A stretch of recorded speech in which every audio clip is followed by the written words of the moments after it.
Pending bills చాలా చాలా వరకు ఏంటంటే ఎంత దుర్మార్గంగా జరుగుతుందంటే ఏ గవర్నమెంట్ అయితే ఉంటేనే కన్న తల్లి లాంటిది. గవర్నమెంట్ అంటే ఒక పిల్లగాడికి కన్న తల్లి చూస్తున్నట్టు చూసుకోవడం జరుగుతుంది.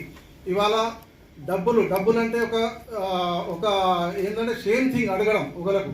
ఈ సమాజం మన తెలంగాణ సమాజంలో ఏంటంటే మనం బాగా చిత్తశుద్ధితోటి ఒక పద్ధతితోటి వ్యక్తి ఒక అవగాహన కలిగి ఉండవలసిన మన తెలంగాణ, ఇండియాలో ఒక తెలంగాణ ఏంటంటే మనం బయట దేశాలకు పోయినా కూడా మన పేరు ప్రతిష్ట ఉంది. దానికి ఏంటంటే మొత్తం మట్టిలో కలిసిపోతుంది. ఎవరైనా కూడా సంపాదించాలి, పైసా సంపాదించడం, బిల్లులు కానీ డబ్బు అనేది ఒక పార్ట్ మనిషికి జీవితంలో ఏంటంటే ఒక ఏంటంటే ఉన్నవాడు పైసా వాడైనా కావాల్సినంత. ఇప్పుడు కాంగ్రెస్ గవర్నమెంట్, గవర్నమెంట్ వరకు మేము పొలిటికల్లో వదలుచుకోలేదు. పొలిటికల్ తోటి మాకు సంబంధం కూడా లేదు. ఉందంటే మేము ఓట్లు వేపిస్తాం, అన్నీ అడుగుతాం, అన్నీ చేస్తాం, అన్నిటికీ సహాయపడుతున్నాం. మేము రక్తం చిందించి మా లేబర్ కానీ మేము కానీ మా ఆపరేటర్స్ కానీ మా ఇంజనీర్స్ కానీ విపరీతమైన బాధతోటి పనిచేస్తున్నారు. ఇవాళ ఒక్కొక్క బీటెక్ చేసిన వాడు, ఎంటెక్ చేసిన వాళ్ళు మా దగ్గర, నా కంపెనీలో ఒక 5 బీటెక్ చేసిన వాళ్ళు ఉంటారు, ఎంటెక్ చేసిన వాళ్ళు ఉంటారు. అట్లనే ఎందరో ఈ సమాజంలో దీంట్లో మా తెలంగాణలో ఎందరో ఉన్నారు అట్లా చేసేవాళ్ళు. వాళ్ళ కాల పరిమితి అయిపోతుంది.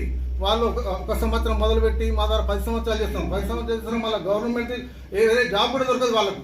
వాళ్ళ పరిస్థితి చూస్తే ఇవాళ తెల్ల బట్టలు వేసుకొని ఏదో కార్లలో తిరుగుతున్నారు సిరాజు రెహమాన్ కానీ పెద్ద కాంట్రాక్టర్లు కానీ అనుకుంటారు. కాదు, మా ఎంత ఏముంది అదే ఆలోచించాలి గవర్నమెంట్ ఆలోచించవలసిన విషయం ఏంటంటే వీళ్ళు ఏం చేస్తున్నారు. నిజాం సర్కార్ జమాన్లా కానీ ఇప్పుడు షాజహాన్ కూడా ఎందుకు కట్టాడు, లేబర్ ఖాళీ ఉంటుందని చెప్పి లక్షల మంది 1000 మందితో పని తీసుకున్నాడు ఆయన. అయితే అట్లనే రేవంత్ రెడ్డి గారు కూడా పవర్ఫుల్ లీడర్ అంటే ఆయనే అసలు నాకు పైసలు దొరుకుతలేవు, అవుతలేదు, పోతలేదు అని చెప్పి అన్న మాటలు ఉన్నాయి మీడియాలో. ఇవాళ తీస్తే కూడా ఎక్కైతుంది. కానీ మాకు సమాజంలో ఎట్లా దొరకాలి? మాకు బ్యాంక్ సమస్య అంటే ఏదో మీకు మీడియా వాళ్ళకి పిలిచి లేకపోతే ఏదో చేసి మా సమస్య చెప్పుకొని ఏదో బొబ్బం కట్టుకుతున్నాం అంటేనే మేము. మాకేముంది, క్రిమినల్ లాగా వస్తాడు వాడు నోటీస్ ఇస్తాడు. జిఎస్టీ ఇలా వసూలు చేయడం, జిఎస్టీ కరెక్టే, మీరు చేయండి, ఎంత పెడతారు పెట్టండి, దానికి మేము సహకరిస్తాం, మేము చేస్తాం. మాకు జైలు శిక్ష ఉన్నది తెలుసా. మేము ఫస్ట్ రోజు అక్కడ సబ్మిట్ చేయకపోతే నెక్స్ట్ మంత్ వాళ్ళు ఏం చేస్తారో మాకు నోటీస్ ఇస్తాం. నోటీస్ ఇచ్చి మళ్ళీ క్రిమినల్గా ఒక మర్డర్ కేసు కంటే ఎక్కువ ఉంది. దాని కానూన్ ఎట్లున్నదంటే మర్డర్ కేసు కంటే ఎక్కువ ఉంది. మాకు తీసుకుపోయి సీదా లెక్కలు ఇస్తాం. మేము ఎందుకండి కాంట్రాక్టింగ్ చేయడం, మేము పనిచేయడం ఎందుకు, ఈ పరిశాన్ ఎందుకు, ఈ ప్రతిష్ట అంతా తీసుకోవడం ఎందుకు? మేమున్నాం, చలో మా వాళ్ళు ఆత్మహత్య చేసుకుంటారు, అది చేసుకుంటారు. కానీ సామాన్యుల పరిస్థితి ఏంది? నా దగ్గరనే డబ్బులు రాకపోతే నేను ఎవరికి ఇవ్వాలి? నేను ఇవ్వనప్పుడు పరిస్థితి ఏంది? మేము వచ్చినప్పుడు పైసగల్లమో పైసలు లేనో ఏదో లోన్ తీసుకొని మిషనరీ అది కడతాం. మేము హీరోలాగా ఉంటాం. మమ్మల్ని విలన్ లాగా తయారు చేస్తాం. మేము హీరోలాగా ఉండాలా, విలన్ లాగా ఉండాలా, లేకపోతే భిక్షగాడిలాగా ఉండాలా? పరిస్థితి ఏంటంటే చాలా ఉచ్చారణ ఏటో బయటకు వెళ్ళిపోతుందని కాదు, కాకపోతే సమస్య ఎంత బయటపడ్డదంటే ఇలా డబ్బులు అనేది ఒక సీక్రెట్ విషయం. జేబులో ఉంటాయి, బ్యాంకులో ఉంటాయి. అది బయట ఇచ్చడం పుచ్చుకోవడం అది నడుస్తూ ఉంటుంది అంతేనే. కాకపోతే ఇంత బహిర్గతంగా మేము బయటికి వెళ్ళవలసిన అవసరం ఎందుకు వచ్చిందంటే పెండింగ్ బిల్స్. ఎందుకండి సెక్రటరేట్ పోవడం? ఒక మనిషి సెక్రటరేట్ పోయి పైరవి చేయాలి. పైరవి ఏంటండి? మేము పని చేస్తున్నాం, అగ్రిమెంట్ చేసుకుంటున్నాం, మేము ఆల్రెడీ బీజీ తీస్తున్నాం, దానికి మేము గవర్నమెంట్కే డబ్బులు కట్టి మేము పని తీసుకుంటే వ్యవధిలో ఆ టైం లోపు మేము పని చేయాలి. పని చేయకపోతే దానికి ఒక బ్లాక్ లిస్ట్ అని, ఒక లేని తమాషాలని లాస్ట్లో ఎన్ని ఉంటాయి.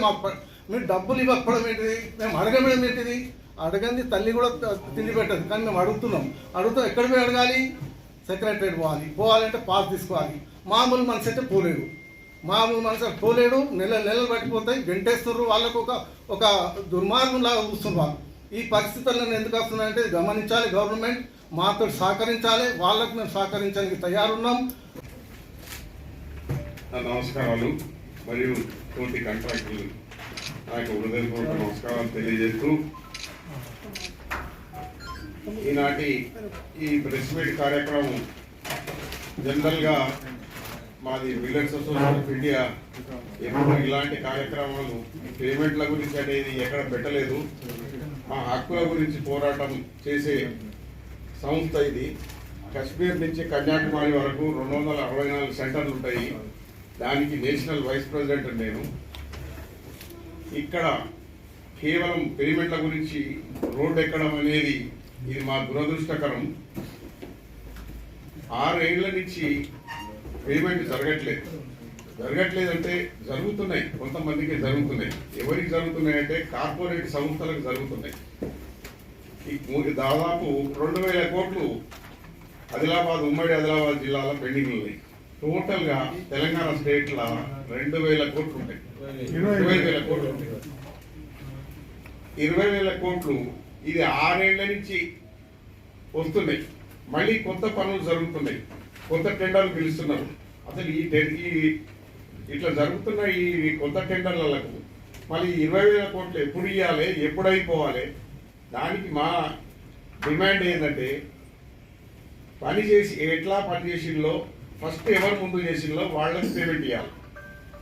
ఒకవేళ పేమెంట్ ఇయ్యని పక్షాల ఆ పని మీకు అవసరం లేదని భావిస్తే అగ్రిమెంట్ క్లోజ్ చేయండి, మా బ్యాంక్ గ్యారెంటీలు మాకు ఇవ్వండి. ఇది రెండోది. మూడోది, మీరు ఎంతో కొంత నెల ఇస్తున్నారు, ప్రపోర్షనట్గా ఇవ్వమంటున్నాం. ఎవరు ముందు చేస్తే వాళ్ళకి పేమెంట్ ఇవ్వమంటాం. ఇది మెయిన్ డిమాండ్ మాది. దీనికి మేము ఇప్పటికి ఒక 5-6 ఉమ్మడి జిల్లాలు తిరిగి ప్రెస్ మీట్ పెట్టుకున్నాము.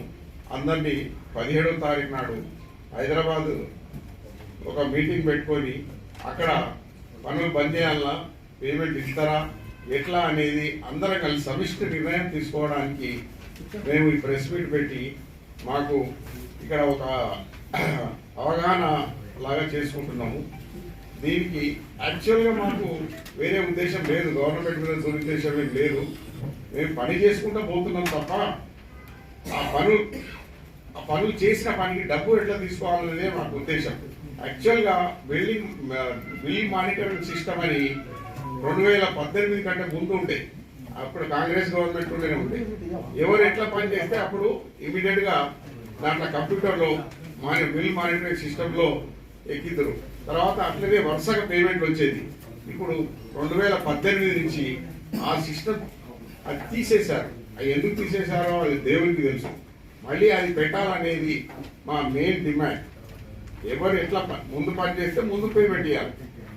ఇవాళ పని చేసిన వాళ్ళకి రేపు ఇస్తాను, ఏడాది నుంచి పని చేసిన వాళ్ళకి బిల్ ఇయర్ అనేది ఎక్కడ ఏ చట్టం ఒప్పుకోదు, ఏ రకంగా న్యాయం కాదని. అది మా రిక్వెస్ట్, డిమాండ్ కూడా. దీనికి అనుగుణంగానే మేము రేపు 18వ తారీఖు నాడు ఇక్కడి నుంచి కనీసం ఒక 400-500 మంది ఒక్కొక్క జిల్లా నుంచి మొబిలైజ్ చేసి మేము ఒక నిర్ణయం తీసుకోవడానికి మేము ఈ ప్రెస్ మీట్ పెట్టినాం. దీనికి మీరందరూ సహకరించి మాకు మా కాంట్రాక్టర్లు మీకు రోడ్లు కానీ, భవనాలు కానీ, ఇరిగేషన్ ప్రాజెక్టులు కానీ, మీకు ఇక్కడెక్కడ డాంబర్ ప్లాంట్లు ఇదంతా ఎక్కడి నుంచో వచ్చి చేరు. ఇక్కడ లోకల్ కాంట్రాక్టర్లు 30-40 ఏళ్ళ నుంచి చేసుకుంటే ఇక్కడ ఉపాధి చుట్టుపక్కల ఉన్న ఎంప్లాయీస్ను వాళ్ళు కూడా తీసుకొని ఆ చుట్టుపక్కల ఉన్న విలేజ్లలో కూడా ఉపాధి కల్పిస్తూ చేస్తున్న కాంట్రాక్టర్లు వీళ్ళేమో 100 కోట్లు చేసి ఎక్కడికో దుబాయ్కో అక్కడికో ఇక్కడికో పోయి వచ్చేటోళ్ళు కాదు. లోకల్గా రోజు మీ చుట్టూ ఉండేవాళ్ళు, వాళ్ళ బాధలు మీరు కూడా చూస్తున్నారు. ఇది పైకి తెలియజేయడానికి మీరు కూడా మాకు సహకరించాలని మీడియా మిత్రులను కోరుతూ నేను ముగిస్తున్నాను. ఇంత పరిస్థితి మేము ఇప్పుడు 40 years నుంచి కాంట్రాక్ట్ చేస్తున్నాం. ఇంత సమస్య అనేది మేము ఎప్పుడు కూడా ఎదుర్కోలేదు. ఒక 3.5-4 years నుంచి చాలా బిల్స్ ఆగిపోయింది. ఇక్కడ మీకు అందరికీ తెలుసు, కాతనపల్లి ఒక ఫ్లైఓవర్ బ్రిడ్జ్ ఉంది. 8 సంవత్సరాల కింద అది మేము అగ్రిమెంట్ చేసాం. దాని ల్యాండ్ డాక్యుమెంట్ చేసడానికే 3 సంవత్సరాలు తీసుకున్నారు అగ్రిమెంట్. 3 సంవత్సరాల తర్వాత మన బాలకృష్ణ గారు వచ్చి ఒక సైడ్ ల్యాండ్ అక్విజిషన్ క్లియర్ చేసిండు, అది కంప్లీట్ చేసాం. ఆయన వెళ్ళిపోయిన తర్వాత వివేక్ గారు వచ్చారు, వారు ఒక సైడ్ వచ్చి ల్యాండ్ క్లియర్ చేసిండు. అప్పటికి మేము చెయ్యము, ఇంత పేమెంట్ రావాలంటే కూడా లేదు నేను ఇప్పిస్తా, నా జిమ్మదారు అని చెప్పి ప్రతి వారం ఒకనాడు వర్క్ కాడికి వచ్చాడు. ప్రతి వారం క్యాతనపల్లి బ్రిడ్జ్ కాడికి వచ్చి ఇన్స్పెక్షన్ చేసి మాకు మీరు కంప్లైంట్ చేయండి, నేను ఇమ్మీడియట్ ఇప్పిస్తాను అన్నాక వారి మాట మీద ఒక మంత్రి గారు చెప్తున్న మాట మీదకి వెళ్ళి కంప్లైంట్ చేసిన దానికి 13 కోట్ల బిల్లు రావాలి. 13 కోట్ల బిల్లు ఏం సార్ మరి మీరు చెప్తే మీ మాట దగ్గర నేను పనిచేశాను, 13 కోట్లు రావాలి, మొత్తం ఇబ్బంది అవుతుంది, తెచ్చిన కాడ బాకీలో లాగుతలేరు, బ్యాంకు లోన్స్ అయిపోయినాయి, ఓడీలు అయిపోయినాయి, ప్రైవేట్లో తెచ్చినాము, సిమెంట్కి ఇవ్వాలి, స్టీల్కి ఇవ్వాలి, మెటీరియల్ సప్లైకి ఇవ్వాలి అని చెప్పి 4-5 సార్లు మినిస్టర్ గారితో నేను ఘర్షణ పడడం కూడా జరిగింది. జరిగితే వారు నా బాధ రేఖ చూసి ఫైనాన్స్ మినిస్టర్కి ఒక లెటర్ ఇచ్చారు. ఈ టోకెన్ నెంబర్లు ఉన్నాయి, ఈ టోకెన్ ప్రకారంగా ఇమీడియట్లీ పేమెంట్ చేయమని వారు ఒక టోకెన్ లెటర్ కూడా ఇచ్చారు, నాకు ఇచ్చారు. ఫైనాన్స్ మినిస్టర్ కూడా చెప్పారు. అయినా ఇప్పటి వరకు 1.5 year అయింది, బ్రిడ్జ్ ఇనాగ్రేషన్ అయిపోయింది, 13 కోట్లు రావాలి, ఒక బిల్లు ఇప్పటికి పేమెంట్ కావాలి. అట్లా సుందరసార్లు చెన్నూరు దగ్గర కొన్ని బ్రిడ్జిలు చేశాం, కొన్ని రోడ్లు చేశాం, ఇప్పటికీ ఒక బిల్లు కూడా పేమెంట్ లేదు. మొత్తం ఎక్కపోయి జీతాలు ఇవ్వలేక, ఫైనాన్సులు కట్టలేక చాలా ఇబ్బందులు ఉన్నాయి. కొన్ని ఆ గవర్నమెంట్ ఈ గవర్నమెంట్ ఏముంది, మేము గవర్నమెంట్కి పనిచేసినాం, గవర్నమెంట్ పనిచేసినాయి, పేమెంట్ ఇవ్వాలి అనే మా యొక్క కోరిక. దయచేసి ఇప్పటికైనా నాకు పెట్రోల్ బంక్ ఉంది, నా ఉన్న పైసలు కూడా మొత్తం దీనిలో పెట్టినా. ఒక 20 లక్షలు బంకులో పెడదామంటే నాకు రూపాయి దొరుకుతుంది. ఆ 20 లక్షలు పెట్రోల్ బంక్ నడుపుకుంటే నాకు నెలకు 10 లక్షలు ఇట్లా గీతాలు వెళ్తాయి అంటే కూడా ఇప్పటికి 3 నెలలే పెట్రోల్ బంక్ బంద్ అయిపోయింది. 9 లక్షలు కంపెనీకి నేను బాకీ కట్టాలి, ఎస్పీసీ కంపెనీకి 9 లక్షలు కట్టాలి. 1 లీటర్ డీజిల్ కూడా ఇస్తలేడు వాడు. మొత్తం మార్కెట్లో అంతా ఇచ్చకపోతుంది. కాంట్రాక్టర్ అంటే బయటికి వెళ్ళిపోతున్నాడు, దుకాణం వితరిస్తున్నాడు. కాంట్రాక్టర్ వస్తానంటే ఏమైనా పైసలు అడుగుతాడా, ఉద్దరు అడుగుతాడా, ఇది అడుగుతాడా అనేది ఒక ప్రతి ఒక్కరు కూడా మార్కెట్లో వాల్యూ లేకుండా చేస్తున్నారు. కాబట్టి సీఎం గారు దయచేసి మా మనసును ఒక అర్థం చేసుకొని, ఇంతమంది చాలామంది ఇదివరకు ఆత్మహత్య చేయడానికి రెడీ ఉన్నారు, చనిపోయినారు కొంతమంది. నేను కూడా మొన్న ఆర్ఎండ్ మినిస్టర్ గారికి ఒక లెటర్ ఇచ్చాను, సార్ మీరు ఏదైనా మిత్తి అయిపోతే నేను ఆత్మహత్య చేసుకోవాల్సిందని ఒక కవరింగ్ లెటర్తో సహా ఆర్ఎండ్ మంత్రి గారు కూడా కలిసి ఇచ్చేసాను నేను. ఆ విధంగా పరిస్థితి ఉంది. ఎక్కడ బయటకు పోతే ఒక మార్కెట్లో మాకు 10 కోట్లు ఇచ్చిన దగ్గర లక్షలు ఇవ్వాలి మార్కెట్లో. అంతా మార్కెట్ పొజిషన్ చాలా ఇబ్బందిగా ఉంది. దయచేసి వచ్చే బిల్లులు ఎవరో కార్పొరేట్ కంపెనీలకు 20,000 కోట్లు ఇచ్చినామని ఏదో చెప్తున్నారు, కానీ మాలాంటి చిన్న కాంట్రాక్టర్లకు ఇస్తే మేము మెమ్మడి ఇళ్ళవేళలో ఉంటాం, మేము మిమ్మల్ని తలుసుకుంటాం. ఏ గవర్నమెంట్ అయినా మేము మీరు చెప్పిన పని చేసేవాళ్ళం. మాకు దయచేసి ఎంత వీలైతే అంతవరకు చేయండి, లేని మీరు పెద్దలు చెప్పినట్టు క్యాన్సిల్ చేసేసి ఆ ఈఎండీలు ఇచ్చేదా కొంత బ్యాంకు వాళ్ళతో ఫోర్స్ లేకుండా అయిపోతుంది.